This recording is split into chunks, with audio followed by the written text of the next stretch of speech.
Hello and welcome. I'm Louis De Palma. And I'm Lisa Kelly. Thanks to everyone for joining us today. Louis, it is really good to see you. Good to see you too, Lisa. How has working from home been treating you? Well, I think many of us have had similar experiences. A few Zoom bombing from cats, and some days seem to run into each other without much change.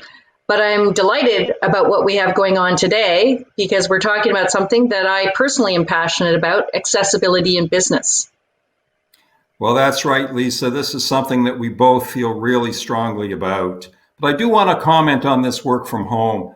I really miss not traveling between meetings. Now the meetings travel to me. And as we've invited a few friends to join us in our conversation. We'll meet them over the course of the program today. But before we go any further, I'm curious. Tell me about how you got involved in this field.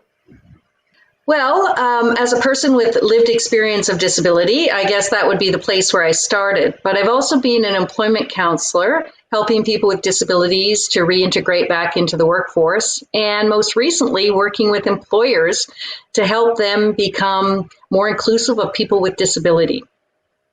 That's an excellent background. So, Lisa, what have we got lined up for today?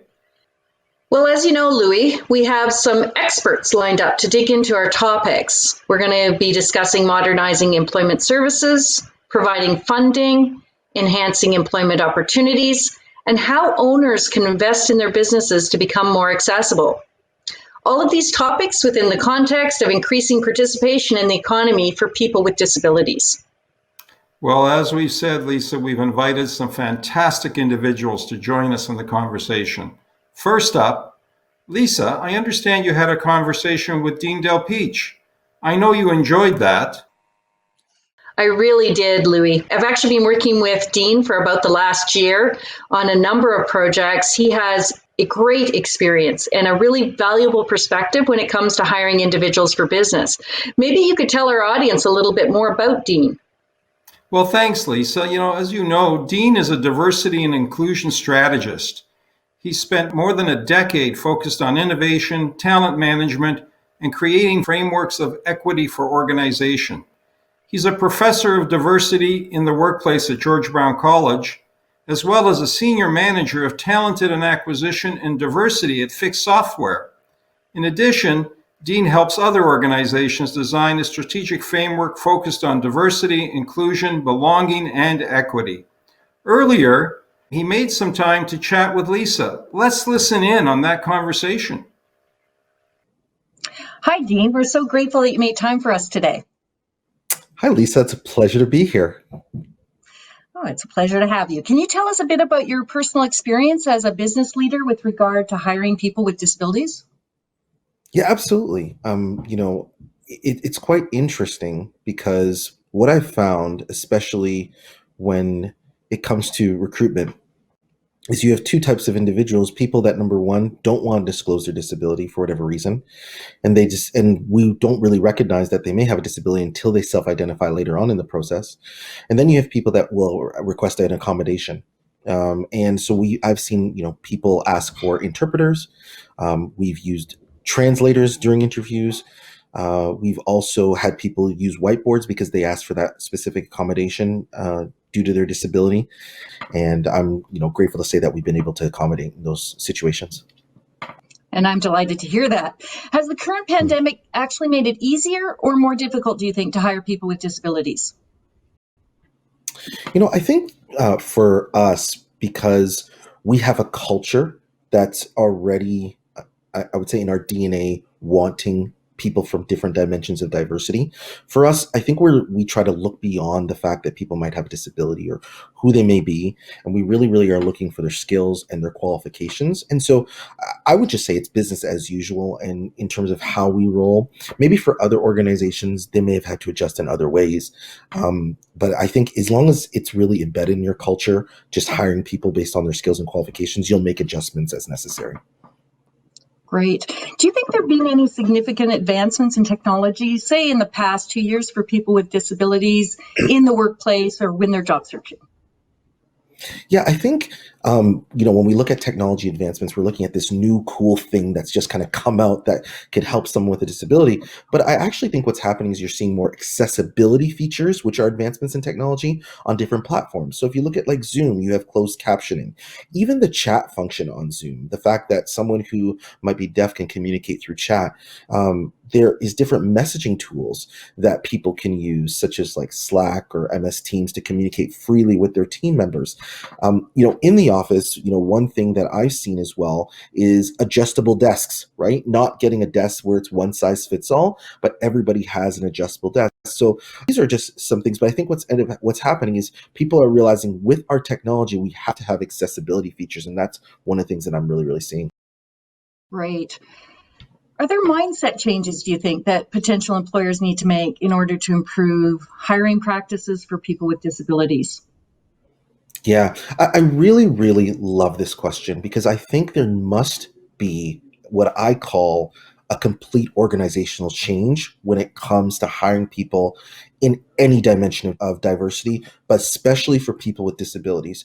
I think it's time that people really see that as long as someone has the skills and the qualifications to do the job, all we need to do is ensure that we understand what they need, what their boundaries are, what's going to make them successful. And if we give it to them, which is usually less than like $200 to do, we will literally see fantastic individuals in our organizations doing amazing work and adding to that bottom line that everybody really, really wants, right? So I think it's just everyone shifting the way they think about how diversity plays a role in their organization and really, really honing on it and maximizing it.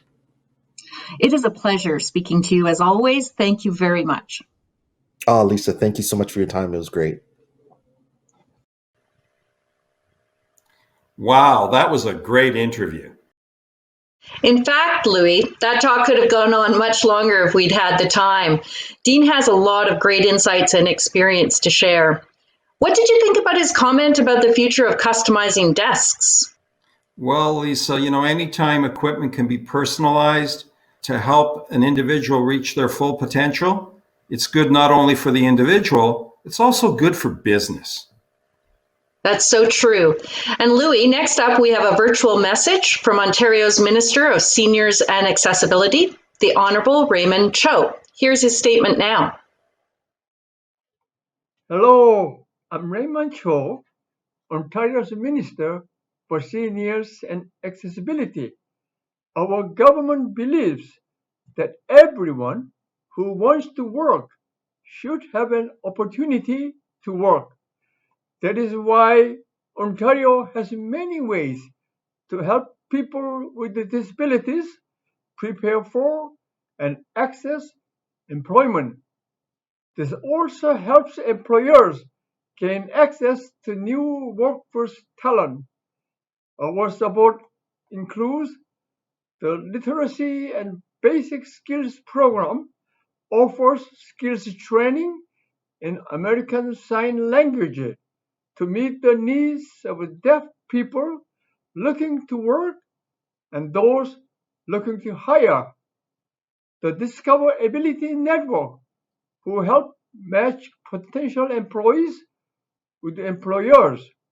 The Main Street Revitalization Initiative helps make small businesses and rural communities more accessible.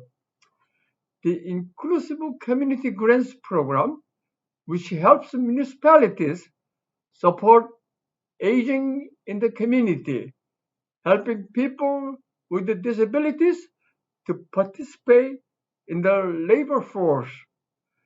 The Enabling Change program helps educate organizations on their accessibility obligations, and Employers Partnership Table promotes the positive effects of inclusive hiring while dispelling misconception. The government also has many initiatives that support youth in finding employment opportunities. Thank you to the employers already advancing accessibility and inclusion in our workforce. I encourage others to follow suit and do all they can to further equality by hiring people with disabilities. Thank you. Well, thank you, Minister Cho, for those important words. Lisa, I like the minister's reminder that everyone who wants to deserves an opportunity to work. Repetition is really the mother of study. We can't hear that enough. Yes, Louis, and I like that he encourages employers to do all that he can to hire individuals with disabilities. And he even gave a shout out to the Discoverability Network. That was great. Too true. Now, Louis, I know you've been looking forward to sharing this next segment with us. You sat down with Elizabeth Mohler to talk about her own lived experiences as well as her area of expertise. Yes, Lisa, let's take a look. Let's meet Elizabeth Mohler. She earned her master's degree in occupational science and is currently pursuing her doctorate in occupational science and disability studies at Western University. Elizabeth has worked for Ryerson University for just over a year as part of their Magnet team. Specializing in the inclusive hiring space, she works to ensure the accessibility of the Magnet platform and additionally the resources on the Discoverability Network. But Elizabeth first became connected to the Discoverability Network as a job seeker 5 years ago. Her goal is not only advocacy and awareness, but to blaze a trail for those who come after her, exposing inequity in a way that educates employers as well as others in the community. I have worked with Elizabeth about a year now. She is an amazing team member to work with for many reasons. As a person with a visual disability, she can really relate to job seekers through her own lived experiences. And she can do that in a very meaningful way, in a very credible way. She can empathize with her own challenges around accommodations to barriers or finding work as someone with a disability. And she's really been able to harness that as an asset and do some things that other people may not have thought about doing or really been able to bring to a role. Elizabeth, I hope you're keeping well. It's such a pleasure to be able to speak with you today. You as well. Tell me a little bit about your employment journey. How did you choose your path and how did that path lead to Ryerson? Yeah, I graduated in 2012, and I've always been interested in the advocacy and inclusion and social justice space. So through a number of different avenues, I was able to connect with community organizations where I worked in either paid or volunteer roles, speaking about the importance of inclusion and access. I found my way to Ryerson really through a collaboration that Magnet had with the National Educational Association of Disabled Students on a project that I was responsible for in 2016. And I've stayed in touch with Mark Patterson ever since. In an employment pathway, there's always challenges that we encounter. Can you tell us a bit about some of the challenges that you encountered and how did you overcome them? One of the biggest challenges that I've had to overcome is stigma and stereotypes, and it's a difficult one to overcome. There's no easy answers, but I would say that one thing I've tried to do is prove what I can do and prove my skills and abilities.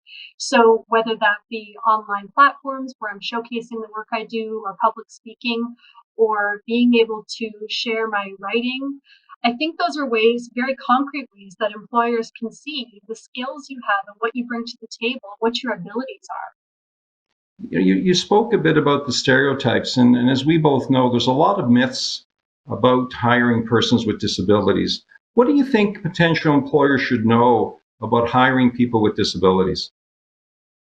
I think there's a couple things. I think the first is that we want to work and are able to work. We might need to do things a little bit differently, but actually sometimes that's okay. And being creative and problem solving actually might be an asset to the employer and to the employment space. Who wouldn't want an employee that's creative and flexible and a problem solver? I have to solve problems every day that my disability presents. But isn't that going to be an asset when I go into a workforce and I can look at something and say, hey, this is the problem. here's a really creative solution to that problem. I think the other thing that it's important for employers to know is that it's not a nice thing to do to include people with disabilities. It's the right thing to do to include people with disabilities in the workforce. At the best of times, it's daunting when you're a job seeker. When you're trying to find that job, it can be stressful. What advice can you give to job seekers? Well, certainly connect with Discoverability Network and Magnet. But aside from that advice, I would say use your network, whether that be your digital network now that we're in the pandemic, things are online, but really use your network and know that your network can be as big as you want to make it. So putting in that time to really put yourself out there, get your voice out there, get your name out there, letting people know who you are and really expanding your circle, your support circle and your network is huge. If you had just one piece of advice to give to both employers and job seekers, what would that be? Sometimes we're uncomfortable with difference and we're uncomfortable with the unknown. So I would say be comfortable with being uncomfortable and trying something new. Well, thank you very much, Elizabeth. It's been a pleasure talking to you today. You as well. Thank you. Nice work, Louis. You managed to hold your own in conversations with not only a brilliant individual, but a triathlete. Oh, thanks very much, Lisa. But I got to tell you, I was hanging on for dear life. She is super smart. What an advocate and an ambassador for job seekers. Very true. And speaking of smart, Louis, our final interview for the program today was with Kathy Katrib-Rayes. Kathy is an advisor and a project manager in the Engagement and Inclusion Department at the Canadian Broadcasting Corporation. There, she works cross-departmentally to embed diversity, inclusion, equity, and accessibility into CBC's programming, policies, communications, and other areas. Yes, and I understand Kathy made a strong business case for hiring persons with disabilities. Yeah, let's listen in. Hi, Kathy. It's a pleasure to have you join me here today. Thanks for inviting me, Lisa. Why is hiring individuals with disabilities important to the CBC, your organization? It's just really important that we reflect contemporary Canada, and we do that also by reflecting our communities and the communities that we serve. It's really important just having people even, in the building and making simple changes that they do when they're in the building and working on a day-to-day basis, which we've had folks do. And also just having them in researcher positions and content creating positions has also helped reflect and change content to reflect a more inclusive community. Great. I know that you had a program called CAPE. Do you mind telling me a little bit about that? Sure. Yeah. So it's CBC Abilicrew Placements for Excellence. That's the full name of it. And the Abilicrew part is just a nod to our employee resource group, which is called Abilicrew. So it's a paid placement program for people with disabilities. It's 12 weeks long and it's across the country. We've got 10 positions available per year. This year we had to split it up because of COVID. So we had 4 people starting in September of last year, and then 6 more joined us this year, and just spoke with them a couple hours ago. So it's really great. Just having, as I said, not that they can be in the building per se anymore, but just having them at the table, contributing to content in communications roles. There's a variety of different roles that they fill. And so just having them with us as part of our workforce has really helped shift the culture for the better. Great. Can you tell us about the resources available to help with hiring individuals with disabilities?